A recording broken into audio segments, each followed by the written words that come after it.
Good afternoon, my good friends. Good afternoon. Welcome to my channel. Welcome to my live stream. Good afternoon. Good afternoon. Welcome. Let me introduce myself. My name is Andre Lefevre. Lefevre, and I am a true citizen journalist. I like to mouth off on things political, things cultural, things interesting. I don't get paid for this. I do it because I'm compelled to. This is my hobby, and I think this is what we need to do. If we have to do what we have a calling to do. I was trained as a professional journalist. I even spent a couple of years out of college doing that, but the liberal bias inoculated me from being able to pursue that profession. So I got into another business. Now, thanks to the internet technologies, I can say what I want to say and cover the stories that I want to cover. Um, this afternoon, I'm going to give an overview of the give you an overview of what's going on in the world. And in California, where I am, it's 2:49 in the p.m. on August 3rd, 2018. I am going to start with an interesting story I found in the Daily Caller. Here's the headlines. Headline. Let me just scroll this up a little bit. Veteran stands up to elected officials who kneel for the national anthem. There's a video attached, but let me read the story so when I play the video, I'll put it in context. Select woman Melissa Stagg of Haddam, Connecticut, has caused a stir over her kneeling for the national anthem and Pledge of Allegiance during town select meetings. Schlag kneels in protest of Donald Trump and is in solidarity with NFL kneelers who began the practice 2 seasons ago to protest police violence. The practice has caused a stir in the sleepy town and enraged some local veterans. One veteran stood up and let himself be heard during the council meeting this week. So let's listen to what the veteran had to say. Let it rip. Here we go. I wholeheartedly respect your right to protest, to take a knee, to lay down, to burn the flag, to do whatever it is that you so please. Okay? Fair use. If that's what you would like to do that on your own time.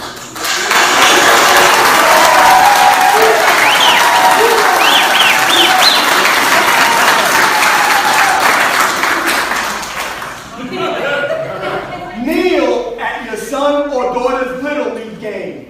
When you become an elected official, you become a representative of all of Haddam and all the constituencies. There's a reason why the lady that represents justice has scales in one hand and sword in the other and a blindfold. She does not look to see who she's going to stand just for and who not. But unfortunately, one of us select person decided to pull down the blindfold and start peeking. Okay? That said, you ran as a Democrat. But once you became elected, unfortunately, you have to represent all of your constituency. Yes. Last week and this week, you told at least half the town, I don't care whether I offend you, and I am going to act on my whim. You took an oath. You took an oath.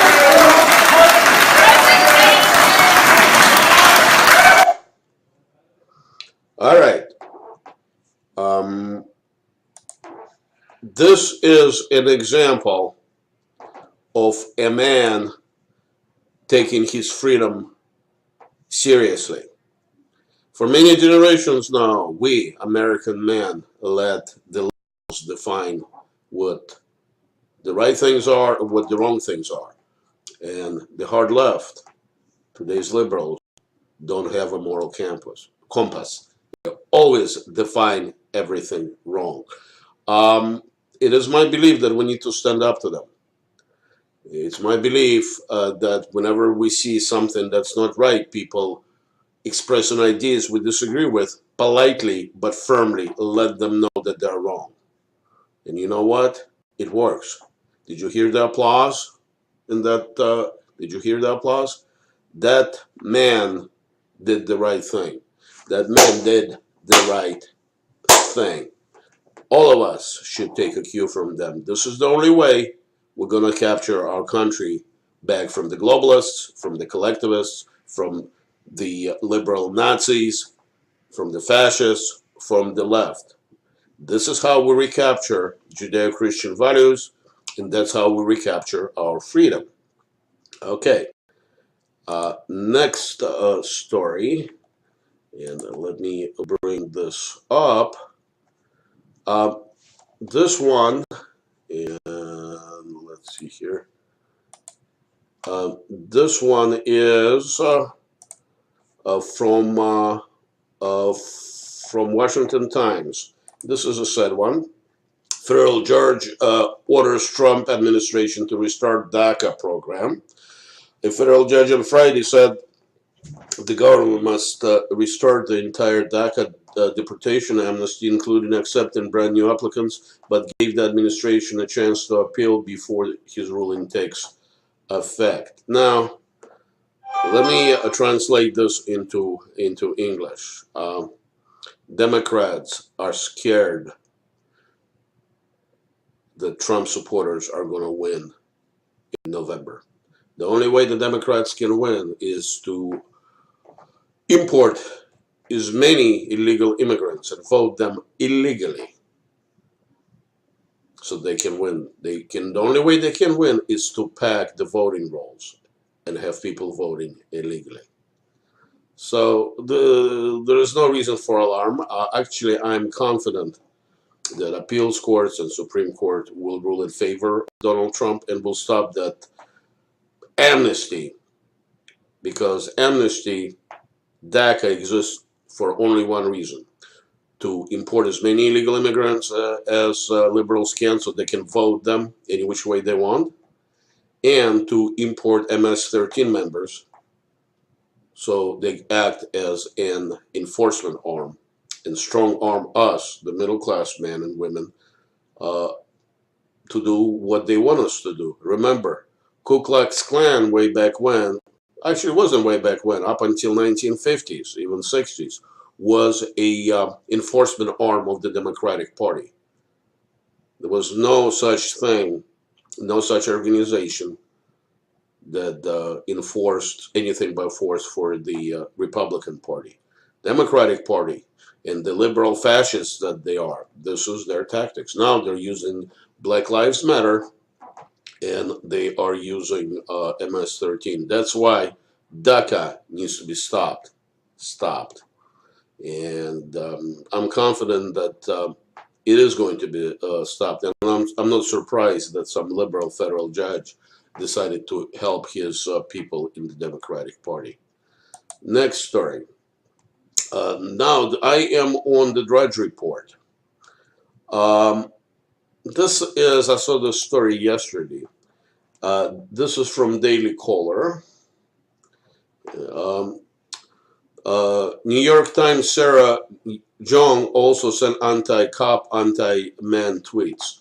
That was a liberal female who was hired by the New York Times editorial board, who believes that the white people are genetically inferior. I don't think she should be fired. As a matter of fact, that she should stay on. And Daily Caller and other journalists, including myself, should report on her. So we know what New York Times is. So we know what Nazism is and where it is. It is a New York Times. It is a classic definition of Nazism, where you think that a certain group of people with superficial genetic traits is inferior. And she tweeted many times that she hates white people, that white people are inherently inferior, And just go to the Daily Caller article or just Google, let's see, Sarah Jeong, and she spells her last name Jeong, and look for her tweets yourself. Let's see if I can see the examples of it. They're kind of small. Here's some of her tweets. Fuck the police, and then she said that. And anyways, next story. This is Washington Post. Testimony in Manafort trial turns to alleged tax crimes. This one doesn't even need to be translated into English. I think anybody with just a little bit of gray matter understands exactly what's going on. Mueller and his crew wanted Paul Manafort to manufacture testimony against Donald Trump so the hard left could impeach him. And he refused. So they charged them with some esoteric violations of the tax law 10, 15 years ago and put him in solitary confinement before trial just to elicit his,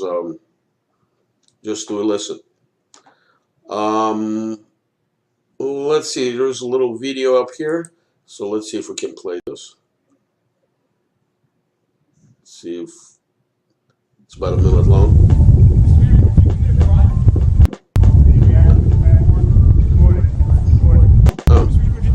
It just looks like a little bit of a propaganda of him arriving. I think the Washington Post, being that a liberal rag, as you can see, they're trying to convict him of the fact that he made a lot of money and bought expensive clothing. Kind of interesting that they have to resort to this to vilify a man who made a lot of money just because he made a lot of money. Because the fact that you're wealthy does not mean you're guilty of anything. The headline says Paul Manafort trial day 4. Accountant says she went along with alleged tax fraud because she was afraid to confront Manafort. Let's just come into the next news. This is an interview with Manafort's former partner, Roger Stone. Both of them worked to elect Donald Trump, not at the same time. And he gave an interview to Joe Piscopo on his radio show, Fair Use. Let's see the truthful assessment of what's going on from the man himself, Roger Stone. Fair Use. Let me ask you about your former partner, Paul Manafort. And if people are just tuning in, we're talking with Roger Stone, author of the book Stone's Rules. He's spoken with Robert Mueller's investigators and testified before a congressional committee about purported Russian collusion. Paul Manafort, Roger, now on trial before, this is the first Mueller prosecution that's gone to trial. How do you think that's going? Well, it's going too good for the government, and it's going to go worse for the government because they've bent a lot of rules and they've told a lot of lies. The central question here, Frank, is, was Manafort under surveillance? And if he was, in 2015, and if he was, why was he? We know he was under surveillance in an earlier period, 10 years ago, when he was working in Ukraine, and he was cleared. And the U.S. attorney who cleared him, Rod Rosenstein. But now we're indicting him for crimes that happened in that period in which he had already been cleared. None of the charges against Manafort have anything to do with Russian collusion or the 2016 election. This is clearly, payback. This is a vendetta because he embarrassed the Obama Justice Department and State Department by winning a Democratic election in the Ukraine for a candidate they don't like. I know that some of your listeners may be a little unsophisticated about this, but working for a foreign political party in a Democratic election is not a crime.